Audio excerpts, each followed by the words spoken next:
Hi guys, it's Coach Christy here. Happy Thursday today? Is it Thursday? Yeah, it's Thursday.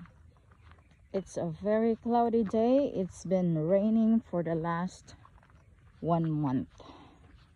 Yeah, so the surroundings are pretty green, and we are hiking in the mountains. Ayan, so beautiful. I am still recovering from the huge scam that happened, but today it has been peaceful. I got to relax up here in the mountain. I get to write my journal and focus on today, focus on the now, and forget what happened, forgive the people that are involved with the huge scam, and move on. So ayan guys, so far maganda naman yung feeling ko today, kahit na medyo medyo sad pa rin sa nangyari, but all great kasi I'm breathing and I know God has a plan. He has some lessons for me and for all of us involved to learn. So ganun naman talaga ang buhay. Kailangan natin na pag-aralan kung ano yung message ni God sa atin. I'm gonna turn the camera around. Ayan. Ayan. Hi guys. So I'm still walking. Anyways, to all of my team in Live Good, all of the online businesses that I'm involved, thank you for your support. Thank you for your love. Thank you for your kind messages. Thank you, especially to my team Canada. Thank you guys for always being there, and also my team USA.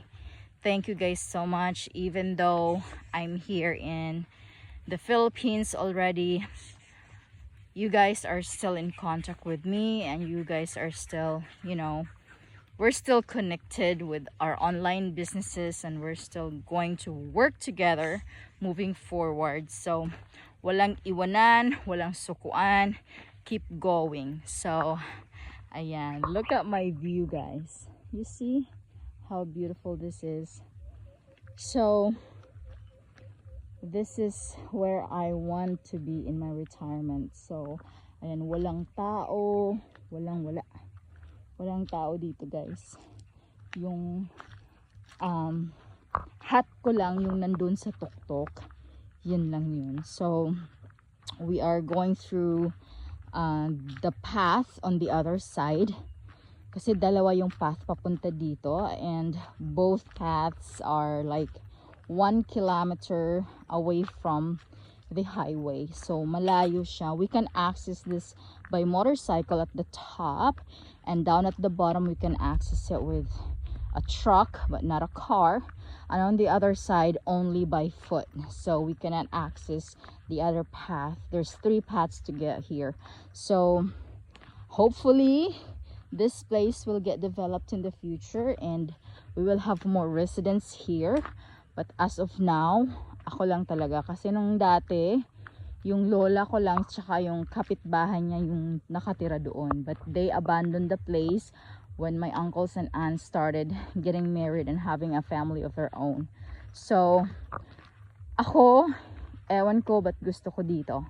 I love this place and I'm just so happy and excited to share this piece of paradise with you all. No matter what's gonna happen, I'm gonna live here and I love it here.